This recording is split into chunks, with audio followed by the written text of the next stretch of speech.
देखिए मुफ्ती अभी उनके ट्विटर हैंडल से जो ऑफिशियल है पता चला है कि उनको जो है बेल मिल चुका है। आता है तो टोपी वाले दाढ़ी वाले को इनको सड़क पे दिखाना है और दिखाना है देखो ये कितने कट्टर होते हैं।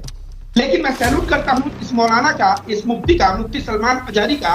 वह जो है नियम को समझ गए और वह बोले कि किसी भी तरह का कोई विवाद मत करो, शांति बनाओ, घर चले जाओ, कानून के प्रोसेस से मैं हो जाऊंगा। नहीं तो आमतौर पे क्या होता, आमतौर पे अगर दाढ़ी टोपी वाले सड़क पे आते और सड़क पे आके विरोध करते और वहीं में कहीं एक छोटा सा हिंसा हो जाता तो गोदी मीडिया पे पूरा चलने लगता कि दाढ़ी टोपी वाले जिहादी जो है मौलाना इनका ऐसा भाषण देता है और ये लोग उसके बचाव में उतरते हैं। तो कहीं ना कहीं जब भी चुनाव आता है तो गोदी मीडिया को दाढ़ी टोपी वाले चाहिए जिसको यह बदनाम कर सके। लेकिन यह गोदी मीडिया की साजिश को कामयाब नहीं हो पाया क्योंकि इस बार पाला किसी अनपढ़ गंवार आदमी से नहीं पड़ा था। एक मुफ्ती आदमी जो होता है वह धर्म का, हिंदू में बोले तो धर्म का और मुसलमान के शब्दों में बोले तो दीन का बहुत बड़ा स्कॉलर होता है। और धर्म और दीन का जो व्यक्ति स्कॉलर होता है ना, उसका आईक्यू ज्यादा काम करता है। और यह मुफ्ती साहब समझ गए और अपने समर्थकों को कहा कि होल्ड ऑन, अभी शांति बनाओ।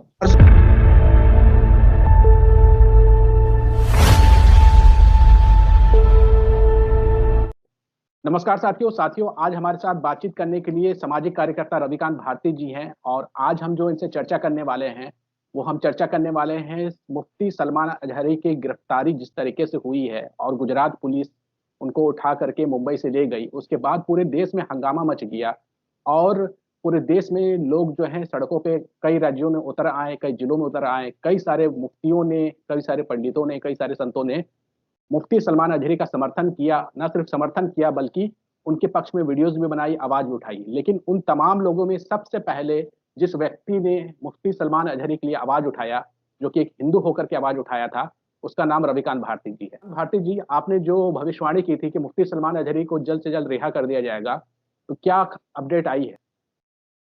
देखिए मुफ्ती अभी उनके ट्विटर हैंडल से जो ऑफिशियल है पता चला है कि उनको जो है बेल मिल चुका है।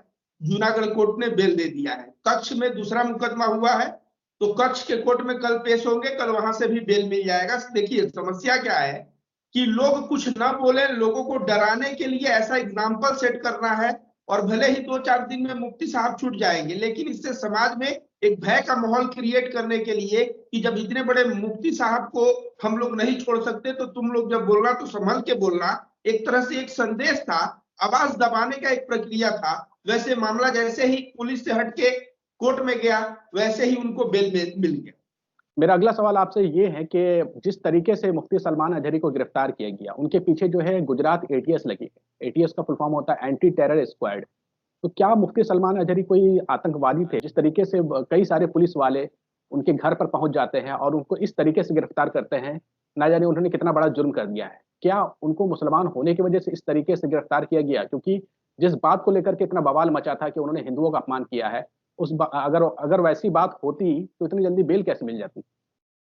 देखिए समस्या क्या है ना कि पूरा का पूरा वीडियो तो चलाया नहीं गया था। वीडियो का 2 लाइन जो शायर में उन्होंने बोला था, कुछ देर की खामोशी है और फिर शोर आएगा, आज कुत्तों का दौर है, कल हमारा दौर आएगा, इसी को उन लोगों ने काट के और वायरल कर दिया। लेकिन ये नहीं उन लोगों ने कंटेक्स्ट बताया कि इन्होंने किस कंटेक्स्ट में बोला है।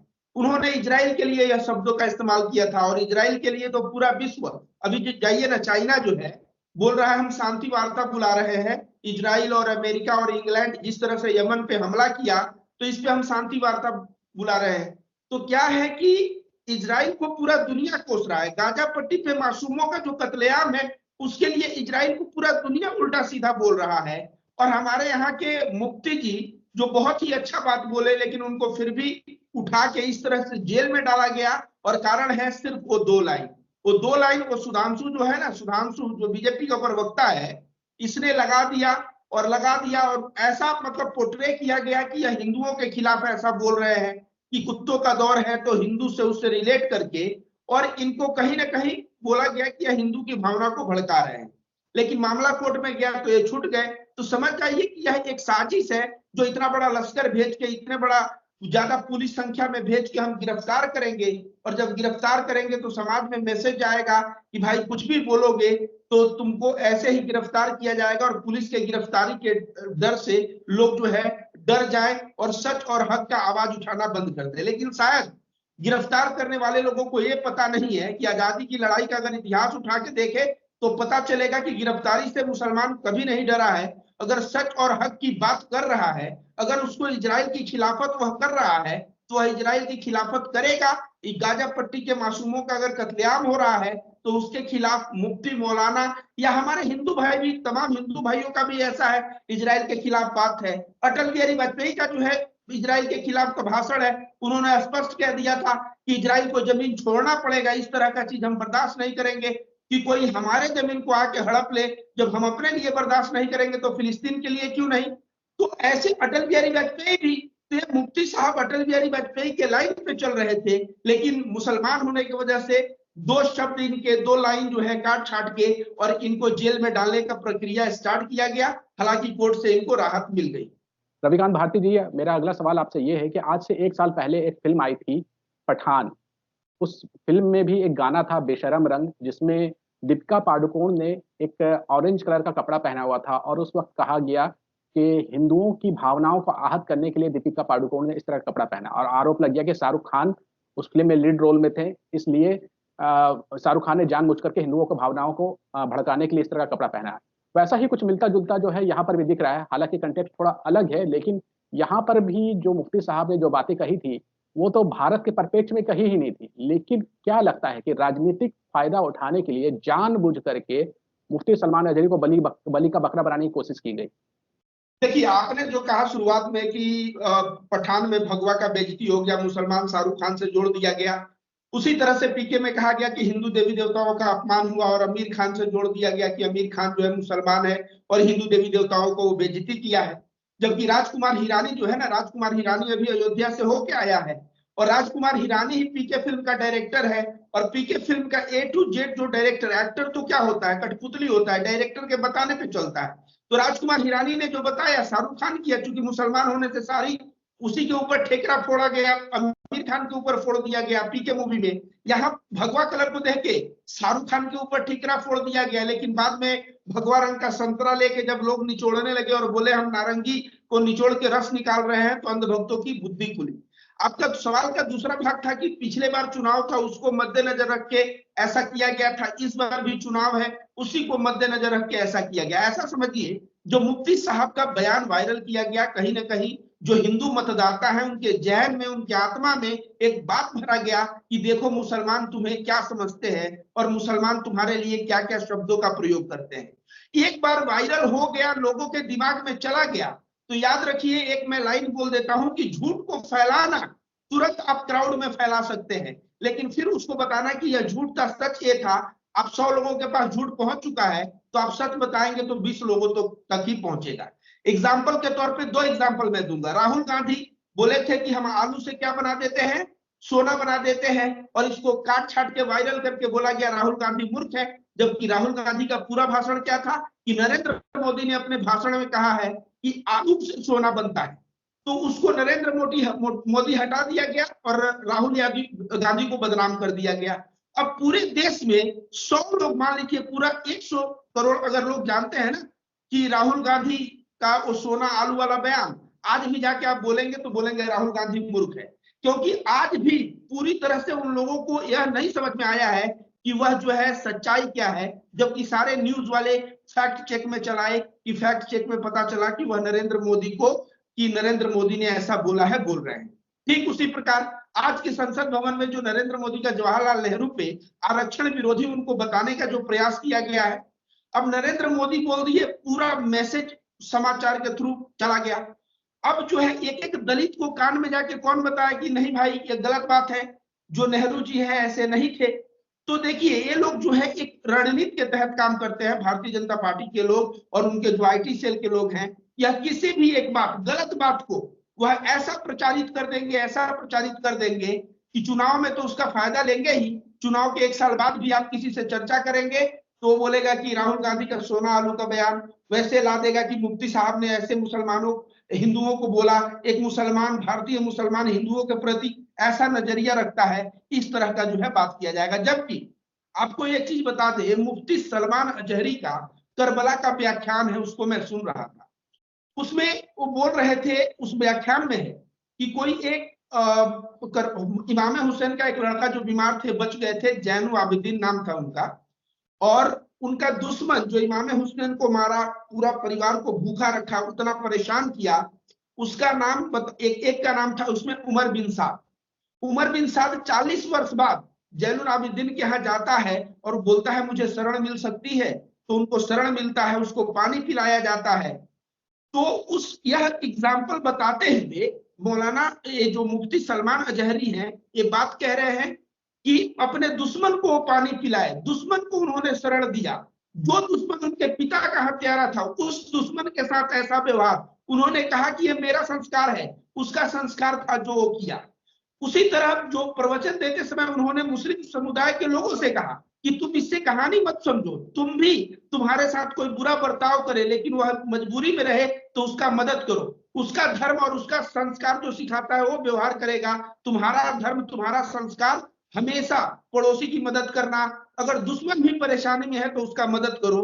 तो ये बात बताइए, अगर कोई हिंदू मुसलमान का लिंचिंग कर देता है और वो हिंदू भी अगर मुसीबत में पड़ता है और आपके घर आता है तो आप पानी पिलाते हैं, उसको शरण देते हैं, इस तरह का बात अगर यह मौलाना ये मुफ्ती साहब बोल रहे हैं, वह वीडियो को तो कोई अंधभक्त नहीं काटा। उस वीडियो को अगर अंधभक्त काट दिया होता तो पता चलता कि ये तो कह रहा है कि हिंदू चाहे तुम्हें मारे पीटे लिंचिंग भी कर दे, लेकिन अगर वह मजबूरी में पड़े तो उसका मदद करो।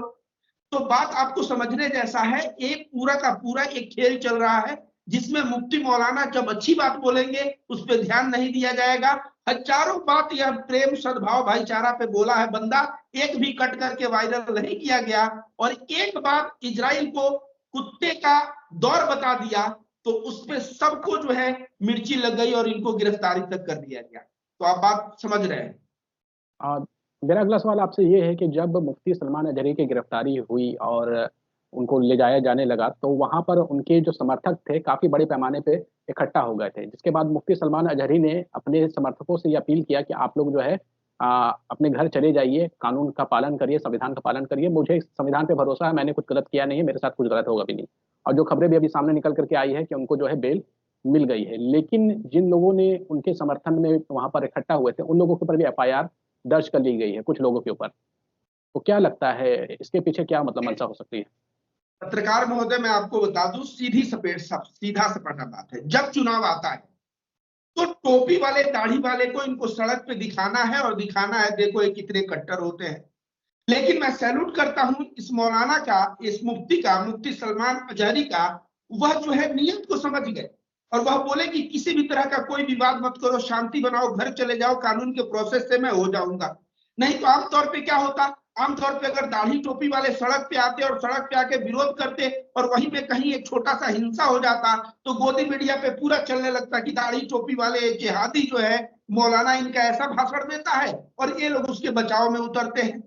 इस तरह का कार्य जो है ना, यह पहला बार नहीं है। आपको याद दिला दूं, जब बंगाल और असम और ये सब जब चुनाव हो रहा था उस वक्त एक वो बंदा वसीम रिजवी था, वसीम रिजवी जो है उल्टा सीधा बोला और उल्टा सीधा वह कुरान के बारे में, मोहम्मद साहब के बारे में बोला।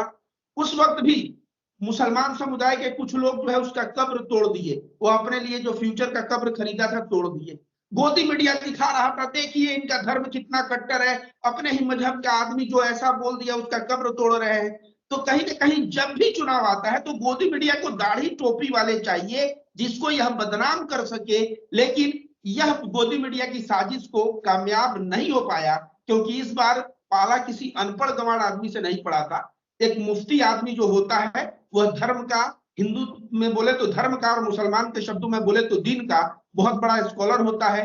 और धर्म और दीन का जो व्यक्ति स्कॉलर होता है ना, उसका IQ ज्यादा काम करता है। और यह मुफ्ती साहब समझ गए और अपने समर्थकों को कहा कि होल्ड ऑन, अभी शांति बनाओ। और समर्थक शांति बनाए, कहीं ना कहीं गोदी मीडिया जो प्रोपेगेंडा चलाना चाहता था वह प्रोपेगेंडा चलाने से भी वे लोग, उनको मसाला ही नहीं मिला तो कंटेंट चलाएंगे कहां से। तो क्या ये माना जाए कि गोदी मीडिया जो है वो थूक करके चाटेगा भी? क्योंकि अभी देखा गया है 2-3 दिन पहले जब हेमंत सोरेन जो कि हेमंत सोरेन जो कि आदिवासी समाज से आते हैं उनके खिलाफ भी किस तरह का प्रोपेगेंडा किया गया। चंडीगढ़ में जो चुनाव हुआ था वहां पर जो चुनाव अधिकारी था उसने जो गड़बड़ किया उसके ऊपर गोदी मीडिया उनको डिफेंड करने लगी थी, लेकिन जैसे ही सुप्रीम कोर्ट का फटकार लगी कि ये तो लोकतंत्र की हत्या है, उसके बाद गोदी मीडिया भी कहने लगी कि नहीं नहीं ये लोकतंत्र की हत्या है। तो क्या गोदी मीडिया यहाँ पर थूक करके चाटेगी? हालांकि थूक के चाट चुकी है, लेकिन क्या माफी मांगेगी वो? देखिए, गोदी मीडिया को आप बोल रहे हैं ना, गोदी मीडिया का मतलब पर्यायवाची शब्द अगर लिया जाए, जैसे सूरज का रवि होता है तो गोदी मीडिया का पर्यवाची शब्द होता है चाटुकार, और चाटुकार लोग थूक के चाटते ही हैं, क्योंकि वह चाटुकारिता में गलत खबर चलाएंगे और बाद में जब सच्चाई सामने आएगी तो माफी मांगेंगे, कभी आदिवासी के मुद्दे पे तो कभी सुप्रीम कोर्ट लताड़ लगाएगा, तो सुप्रीम कोर्ट के लताड़ के बाद ये लोग भी लोकतंत्र की दुहाई देते हुए और ये लोग भी विरोध करने लगेंगे। लेकिन ये जो चंडीगढ़ में चुनाव हुआ, सुप्रीम कोर्ट ने 19 तारीख का डेट दिया है। गोदी मीडिया तो थूक के चाटता है, उसका काम ही है चाटना, लेकिन मुझे थोड़ा सुप्रीम कोर्ट के भी जो फैसले है ना, अभी जैसे चंद्रचूड़ साहब को यह कह देना चाहिए कि 19 फरवरी तक जो मेयर बना है वह कोई भी किसी भी तरह का कोई भी डिसीजन नहीं ले सकता है, जब तक कि वहां चुनाव फिर से न हो या चुनाव खारिज न हो या वो मेरे पास आए अपना, जब तक पूरा का पूरा जो ऑफिसर पूरा अपना बात न रखे। लेकिन उन्होंने 19 तारीख तक डेट बढ़ाया है, लेकिन मेयर तो अपना निर्णय ले रहा। तो कहीं ना कहीं सुप्रीम कोर्ट में भी जो लोग बैठे हैं, अगर लोकतंत्र की हत्या हो रही है, वो कह रहा है उस अधिकारी को हम प्रोसिक्यूट करेंगे, उसको सजा सुनाएंगे, पहले वो आए और वो अधिकारी अपना सफाई दे। वह अधिकारी अगर आके सफाई, अगर उसको कहिए, वो बता दे कि मेरा पैर ही टूट गया, मैं आने में असमर्थ हूं, या वो बाथरूम से गिर के बोले मेरा पैर टूट गया, हाथ टूट गया, मैं आने में असमर्थ हूं, तो यह मामला 2-3 महीना तक चल सकता है। सुप्रीम कोर्ट को तो तुरंत प्रभाव से क्या करना चाहिए कि मेयर का चुनाव धांधली हुआ है और जो मेयर बना है उसका अधिकार, अभी कार्यरत अधिकार उसका सभी तरह से उसको लॉक किया जाता है। लेकिन सुप्रीम कोर्ट भी ये चंद्रचूड़ साहब का जो ये है, इन्होंने बोला तो सही कि लोकतंत्र की हत्या है, लेकिन उन्होंने ये डिसीजन नहीं दिया। और गोदी मीडिया की जो आप बात कर रहे हैं, गोदी मीडिया तो थूक के चाटता ही है और वह थूक के चाटने के लिए जाना जाता है। आप देखिए अभी कुछ दिन पहले सुधीर चौधरी जो है, सुधीर तिहाड़ी का माफीनामा आया और उसके बाद जो है गोदी मीडिया इधर चंद्रचूड़ साहब ने कहा लोकतंत्र की हत्या है, तो उस पर लोग बातें करने लगे। लेकिन सवाल यही उठ रहा है कि क्या यहाँ पर गोदी मीडिया माफी मांगेगा, क्योंकि कई सारे गोदी मीडिया चैनल्स ने उनको नफरती बताया, जिहादी बताया, आतंकी बताया। कई लोग जो है आईएसआई से संबंध जोड़ दिए, कई लोग जो है मुस्लिम ब्रदरहुड से संबंध जोड़ दिए, क्योंकि ये जामिया अजहर जो कि मिस्र में एक यूनिवर्सिटी है, इस्लामिक बहुत बड़ी यूनिवर्सिटी है, वहां से पढ़ के आए हैं, तो मुस्लिम ब्रदरहुड जैसे आतंकी संगठन से इनका नाम जोड़ दिया।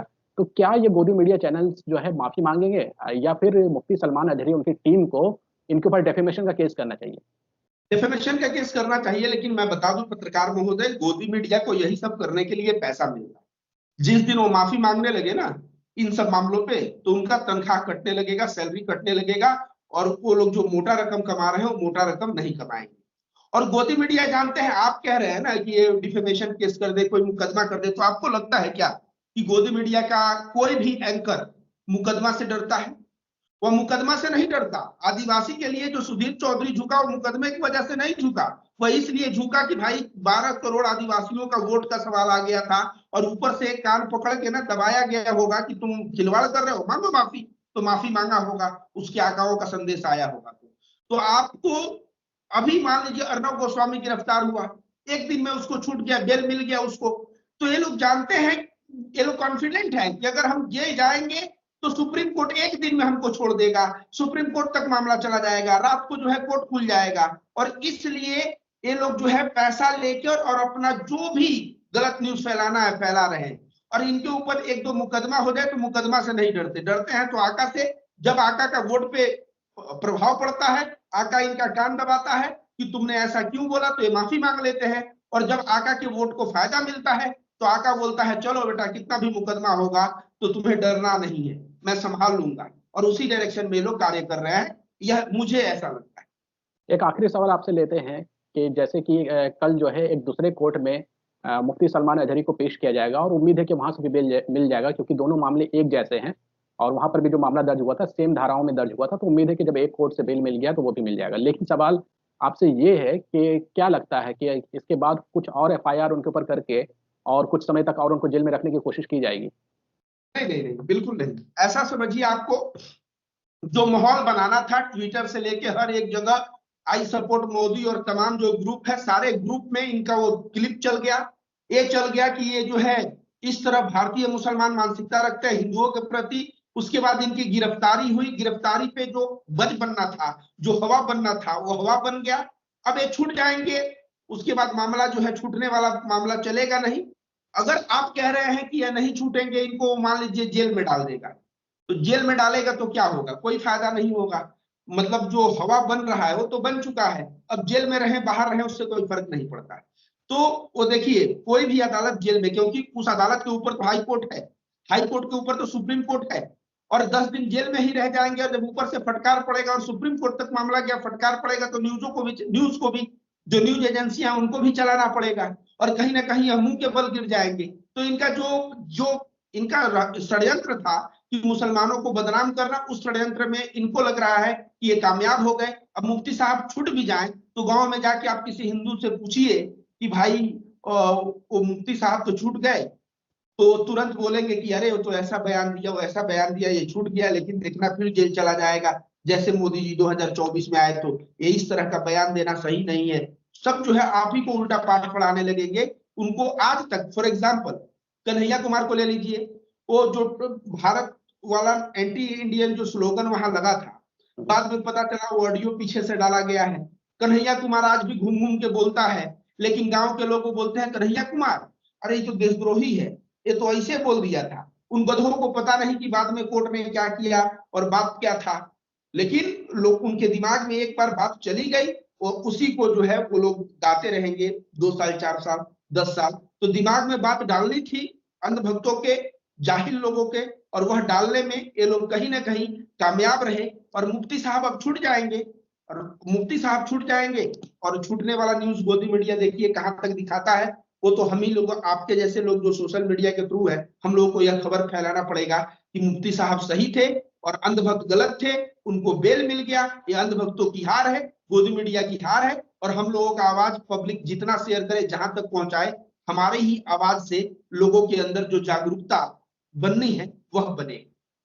हाँ, एक सवाल और आप लेते हैं कि जब आपने ये वीडियो बनाया तो बहुत सारे लोग जो हैं वो आपको सोशल मीडिया पर, चाहे वो ट्विटर पे, जहाँ जब आपकी क्लिप शेयर हो रही थी, फेसबुक पे, यूट्यूब पे, तो वो नीचे दिख रहे थे कि रविकांत भारती जो है वो हिंदू है ही नहीं है, ये मुल्ले की औलाद है, इसे तो टोपी पहन लेना चाहिए, तिलक क्यों लगाया है।